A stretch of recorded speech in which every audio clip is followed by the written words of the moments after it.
If you drink from a flute, the level of the wine is going straight at the end of your mouth, where you taste the bitter part of everything, and the bubbles, they explode in your mouth. If you are drinking from a big glass, the level of the liquid, it will be at the same level of your mouth. And so the first sip is going to, at the beginning of the tongue, and you taste the sweetest and the saltiest part of the liquid. And then the bubble, they will enter very gentle in your mouth and they will not explode. So it is different. Welcome to this special Clubhouse session of the Italian Wine Podcast. Listen in as members of the Italian wine community engage in fascinating conversations about contemporary wine topics. If you enjoyed the show, please consider donating through ItalianWinePodcast.com. And remember to subscribe and rate the Italian Wine Podcast wherever you get your pods.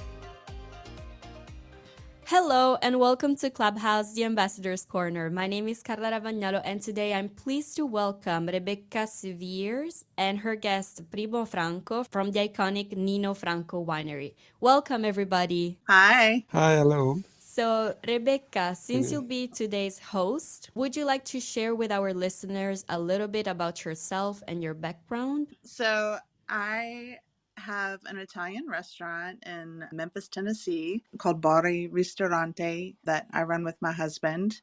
And we've been open 23 years. I am an Italian wine ambassador. And yeah, that's why I'm here.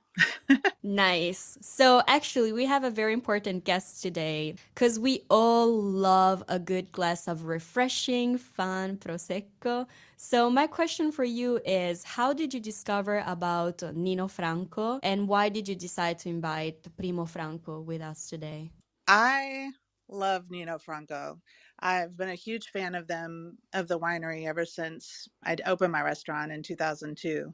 I poured Nino Franco by the glass for years and years and years.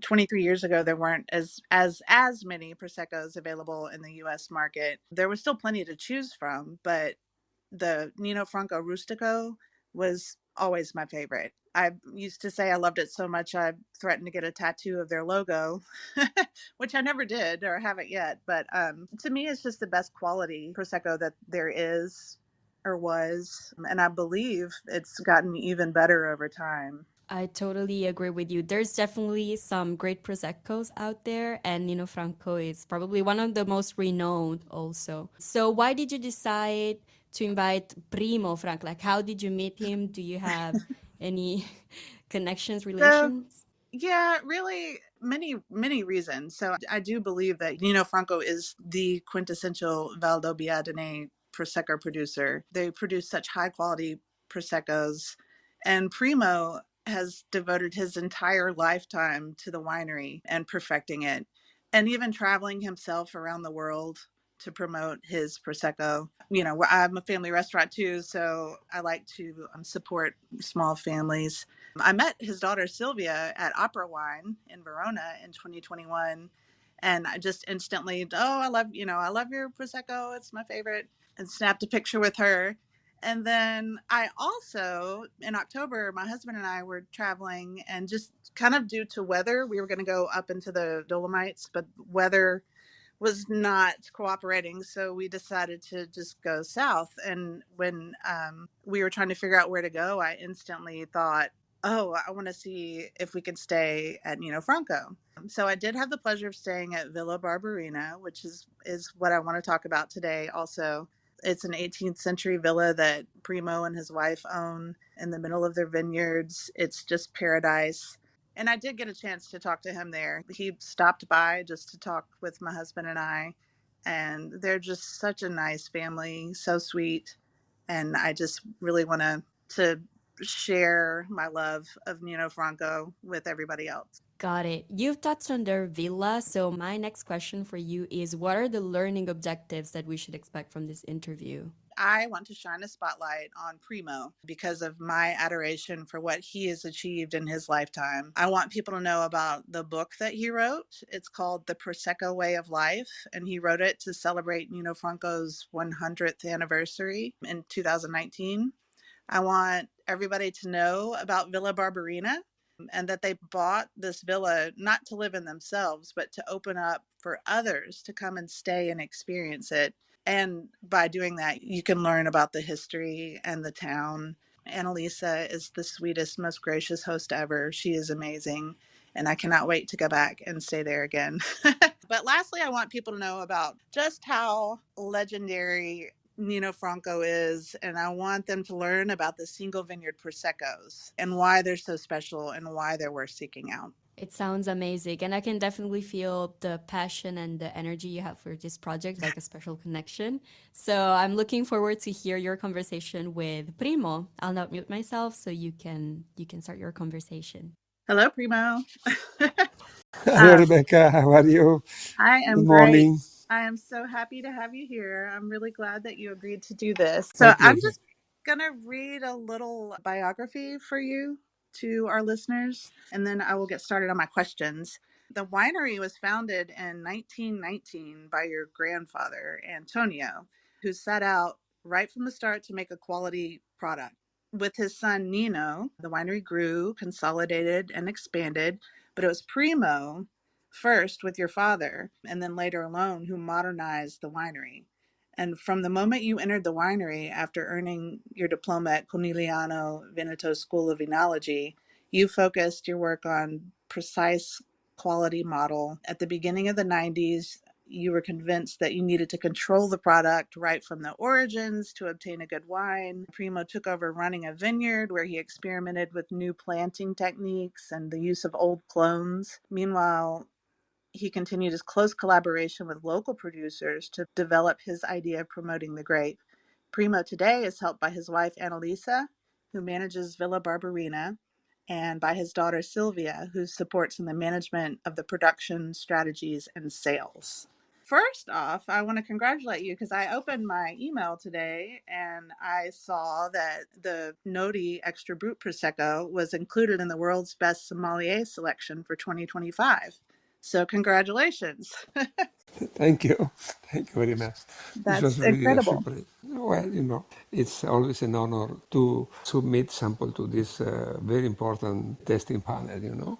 And then, if you succeed, we are happy because this is kind of recognition of our job. So also, I just while we were talking about winning awards, so Nino Franco has consistently won more gold medals in the Champagne Sparkling Wine World Competition than any other Prosecco producer.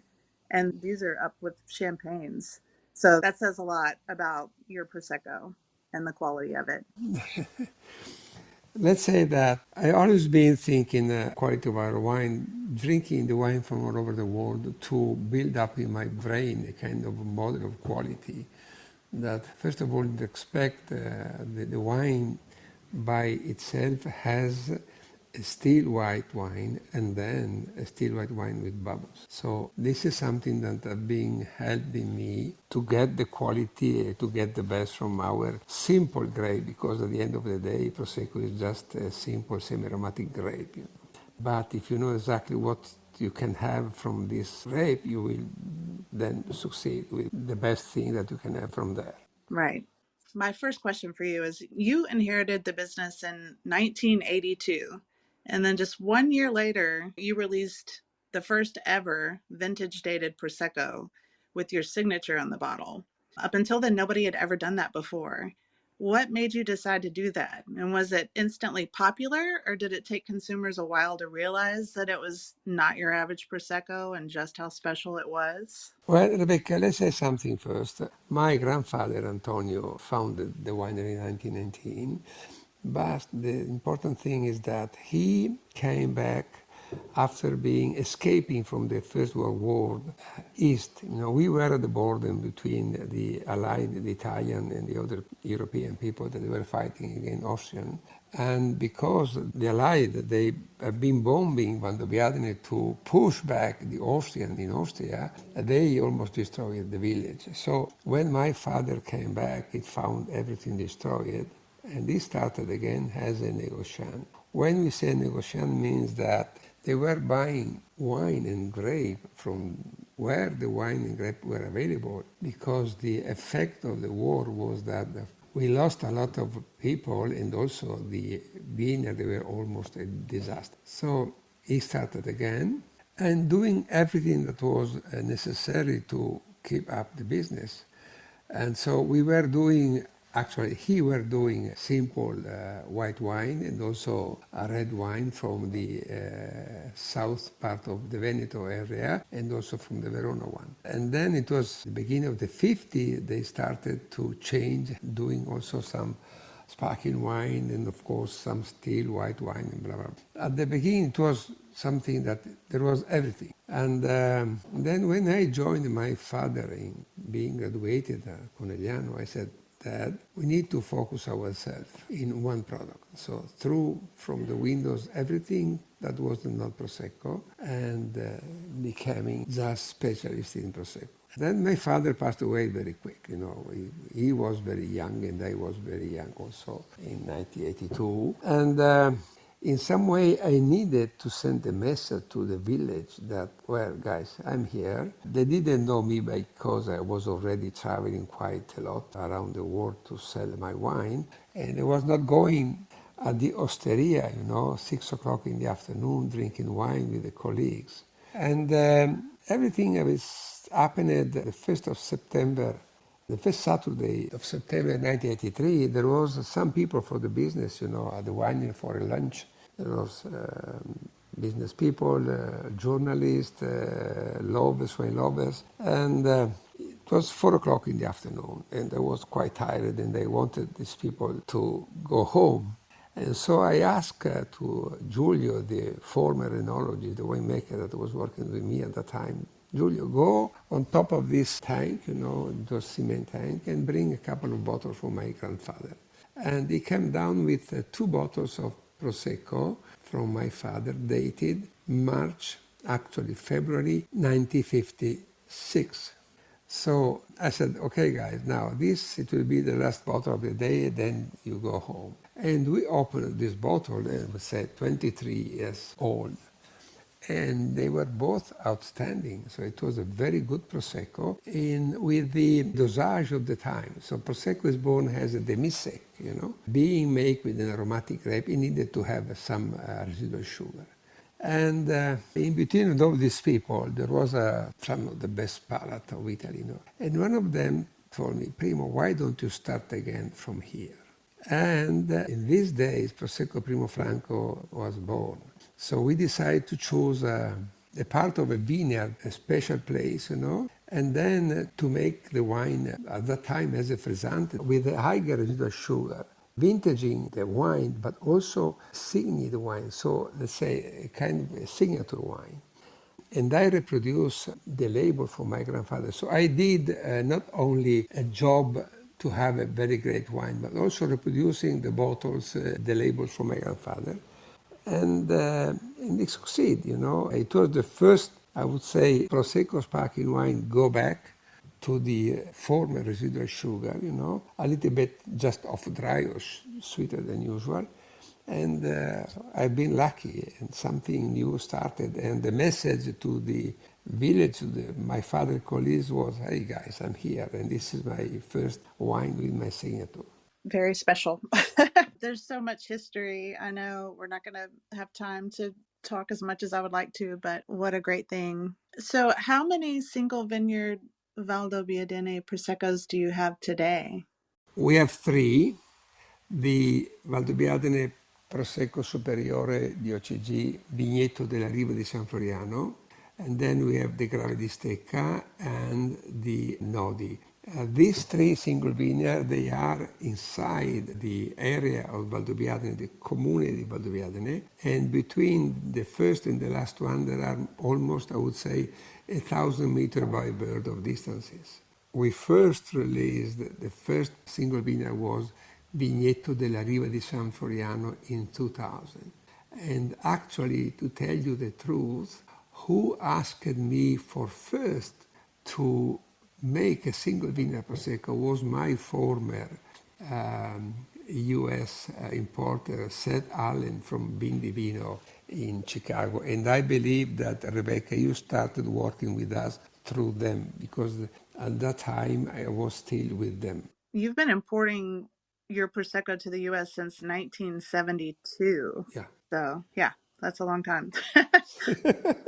You know, Even before I was born, but you know, we were working with a company, and inside this portfolio there was already something very important because we were for winery.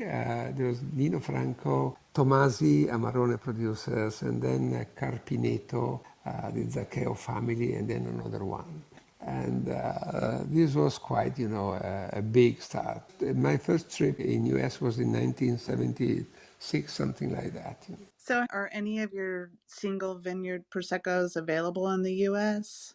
Well, actually, I would say that with different vintages, you can find San Floriano, you can find Gravity Stecca, and you can also find Nodi. They are mainly distributed in the New York area. I was in Miami 2 weeks ago working with our local distributor, and we were having there Gravity Stecca and Primo Franco. It depends, because they are quite, I would say, high-end Prosecco. The price, is quite important, and also the quantity of this.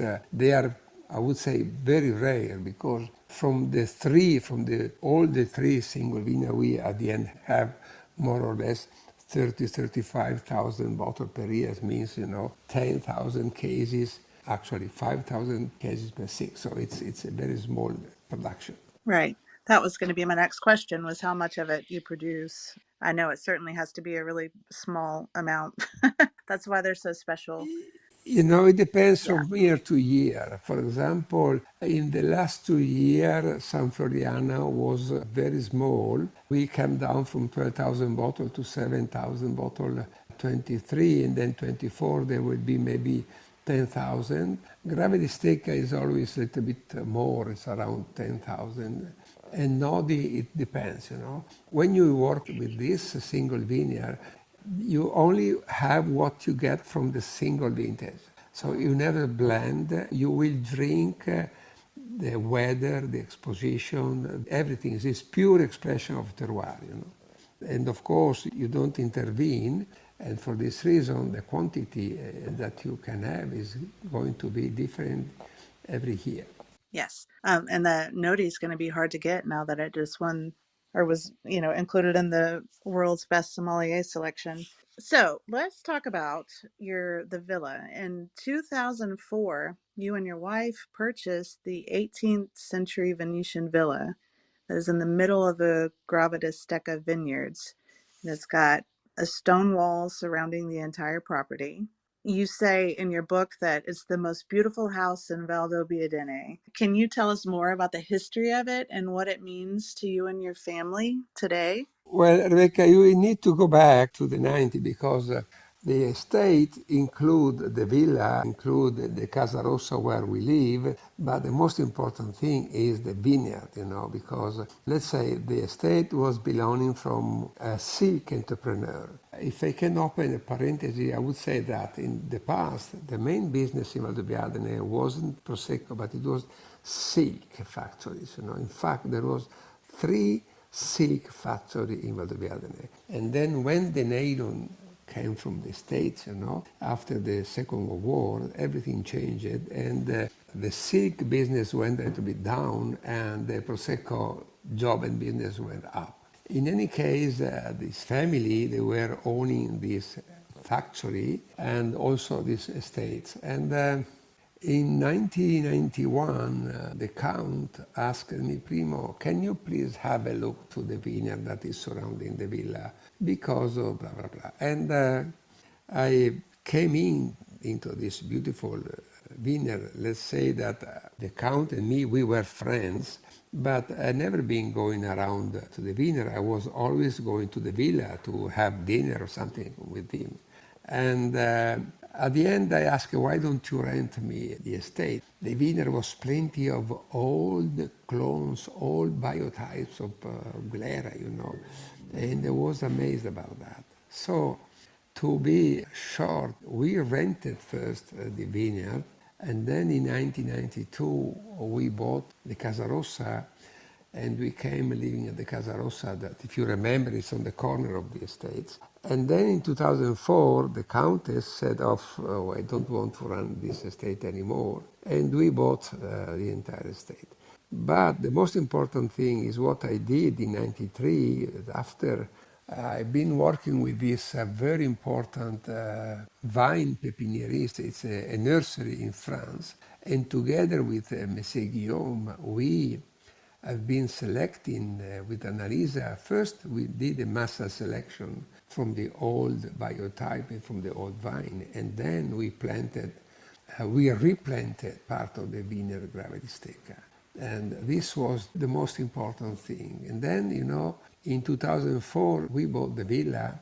The villa was very well kept. The family have been loving this villa. And they decided to leave everything inside, all the furniture, the pictures, the books, everything, because they didn't know where to put that.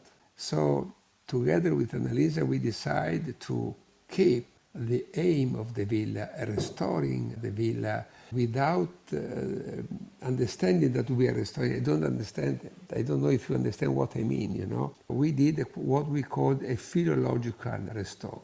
And decided to convert the villa in a luxury bed and breakfast.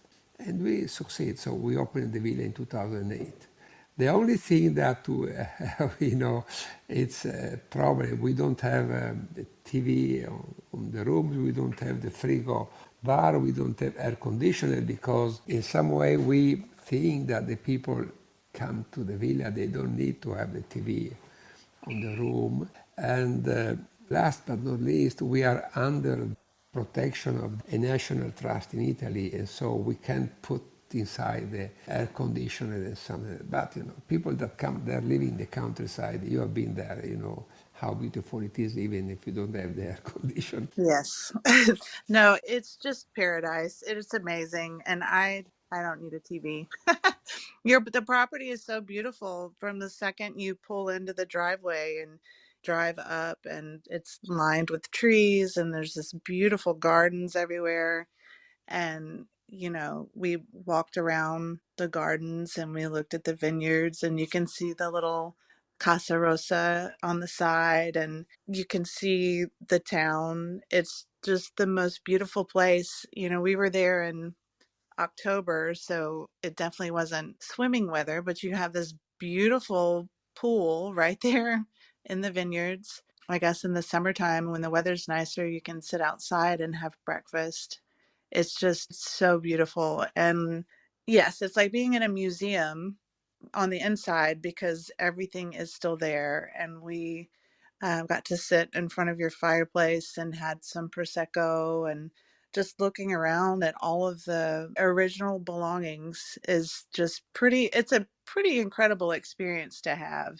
I was so happy to be there and I would like to come back so that I can stay longer. We stayed for just a short time, but you and your wife and your daughter, you're all so welcoming and it's so amazing.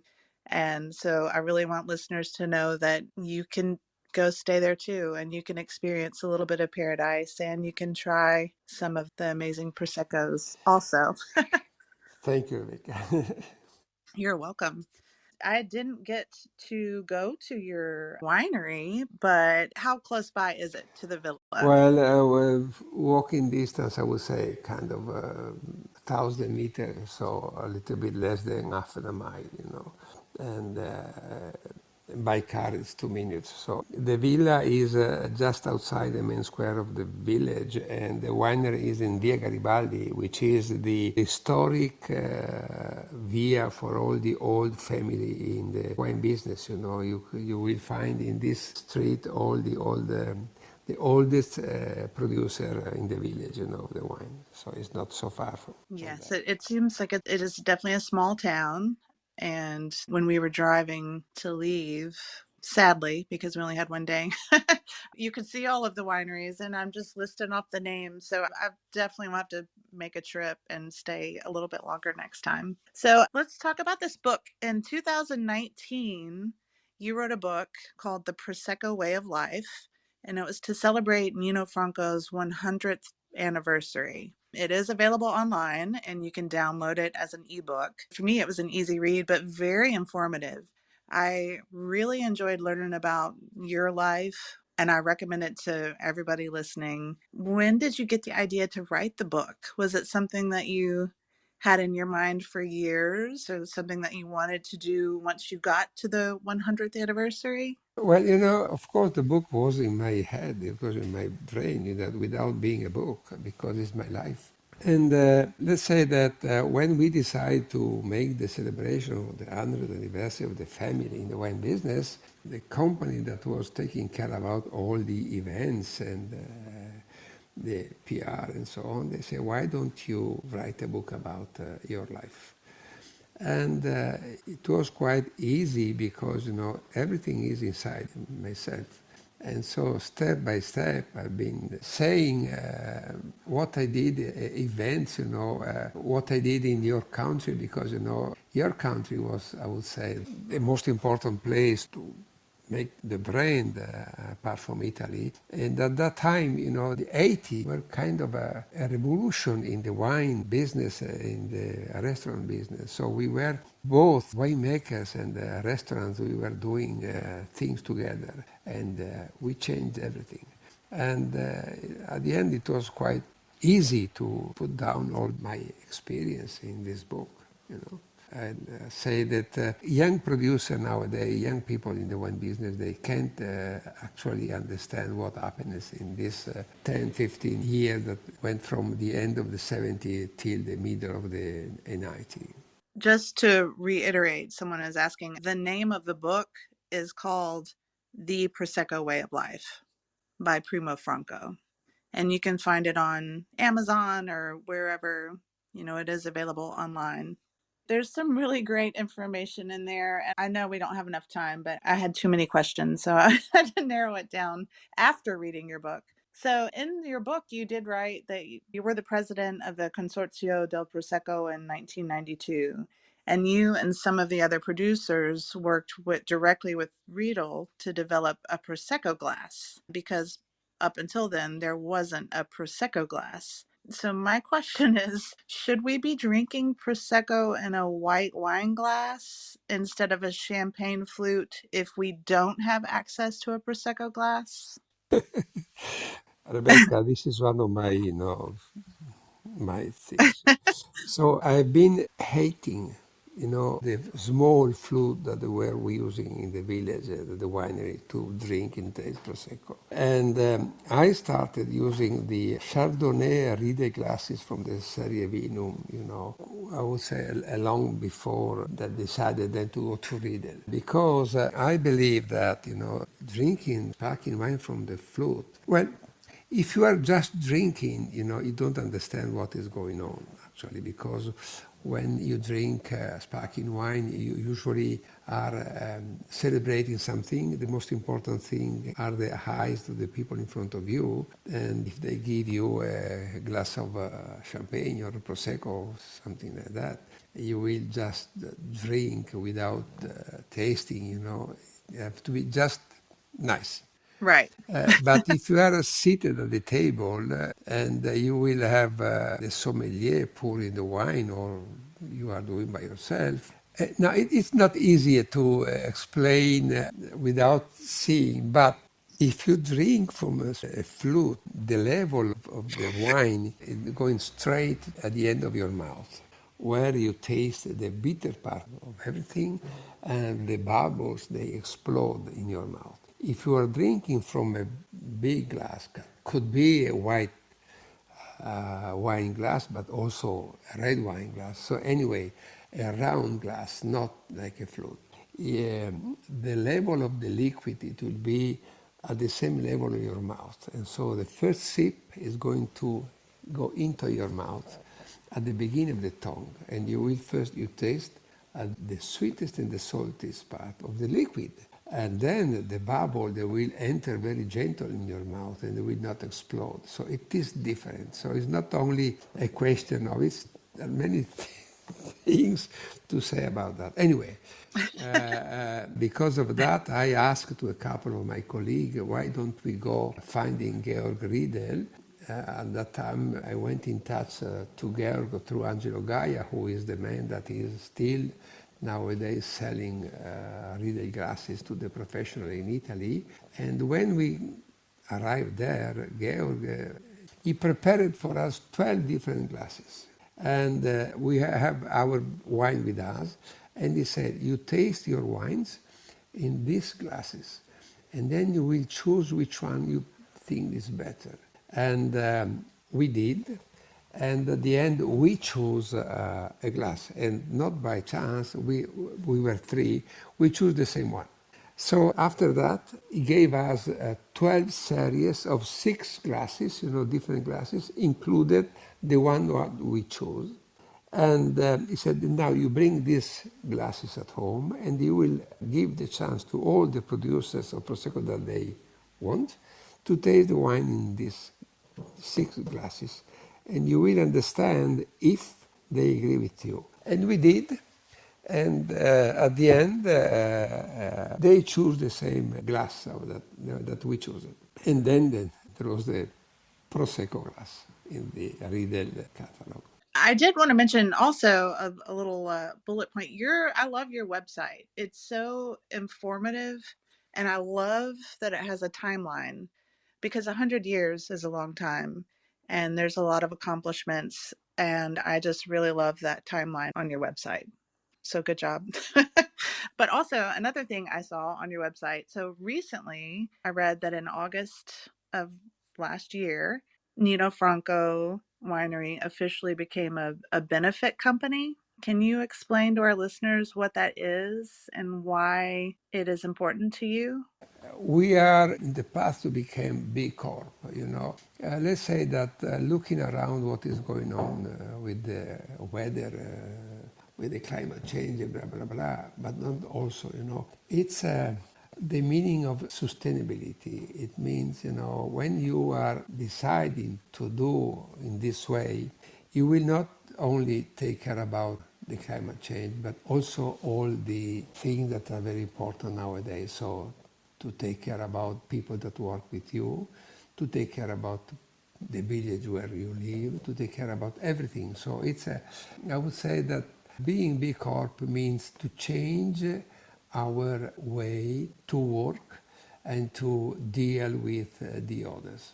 Let's say that during this path of the B Corp, we discovered that we were already doing almost 80% of what they asked us to do, And becoming a benefit company, it's the first step. And I hope that within this year we will become definitely a B Corp, which is something very, very, very important for us and from the people that work with us and around. So hopefully you will be around for another 100 years at least. Is there anything that you want to share with our listeners that I didn't ask you about, just that you want everybody to know? Well, Rebecca, let's say something about Prosecco. Again, because we've been talking about Nino Franco, we've been talking about the villa, we're talking about many things, but Prosecco is the main thing. I would say that I'm living and I'm working in this part of the Prosecco area, which is the DOCG, which is the area that goes from Valdobbiadene and Conegliano. Nowadays, Prosecco is quite a big business, and through our simple democratic wines, we have been changing the style of drinking bubbles, from the celebration to the everyday life.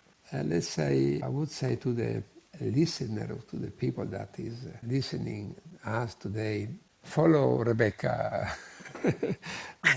example, and when you are looking for a Prosecco, look up a DOCG, Valdobbiadene Prosecco Superiore, which is the best part of this wine. Absolutely. And it's quite a hard job to do that because everything is handmade and so on. But we are the producer that at the end have been bringing this simple wine around the world for first. And then, of course, thank you to Rebecca, to all the people that are working with us today to give me the chance to talk with you and to display myself. Oh, absolutely. Anytime.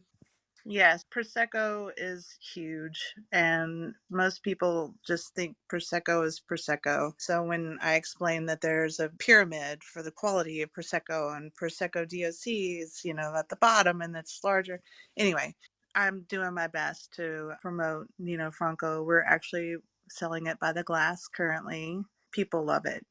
So in your book, you said that it was hard for people to, I don't think that Prosecco is hard to pronounce, but if you see Conigliano Valdobbiadene, that is hard to pronounce. So I'm doing my best to try to educate the people in Memphis and my customers about the differences in Prosecco. I do love your Prosecco and I love your family. And yes, everybody should drink more Nino Franco Prosecco. Thank you, thank you, thank you, Rebecca. Thank you. Thank you. And of course, I hope to see you again in Valdobbiadene at the villa and to have Yes. time to spend with you. I want to come Okay. back when I can get in that swimming pool and also visit the winery. So, for our listeners, they could go to your website and probably find an email, right, to set up either a visit to the winery for a tasting or to stay at the villa. The tasting at the winery are only by reservation, and they are, I would say, they are more experiences the tasting because they taste wine either with me or Silvia, who is available, or sometimes also with the winemaker. So they are talking with the family, and they will be together with us, which is different than to talk with just an employee or something like that. So Yes, we it will makes a try. difference. Definitely makes a difference. I guess you guys will be at Vinitaly soon. Exactly. We will be at Vinitaly and we also will be at Opera Wine, which is the Wine Spectator and Vinitaly event the day before Vinitaly on Saturday, which is quite an exclusive event that a Wine Spectator and Vinitaly, they decided to organize 10, 12 years ago. I don't remember how many times, but I would say this is the event at Vinitaly to be possibly. Yes, it's amazing. I've had the pleasure to go, like I said, once and a few years ago. So hopefully I might get to go back at some point. Do we have any questions? Do we need to open up the room to questions? I think everything is pretty clear. I'm sure everybody that's coming to Vinitaly may also go to Primo Franco and Nino Franco winery since it's like kind of close. We're still in the Veneto region, so I think it's just like Yes. an hour and a half away from Verona. And I think this is a wrap. Thank you everybody for joining us today and also our listeners, to Rebecca and to Primo. But that's it. Have a nice day, everybody. Thank you very much. Thank you so Bye much, bye. Ciao. Primo. Ciao, ciao, ciao, ciao, ciao. Thank you. Listen to the Italian Wine Podcast wherever you get your podcasts. We're on SoundCloud, Apple Podcasts, Spotify, Himalaya FM, and more. Don't forget to subscribe and rate the show. If you enjoy listening, please consider donating through ItalianWinePodcast.com. Any amount helps cover equipment, production, and publication costs. Until next time, cin cin.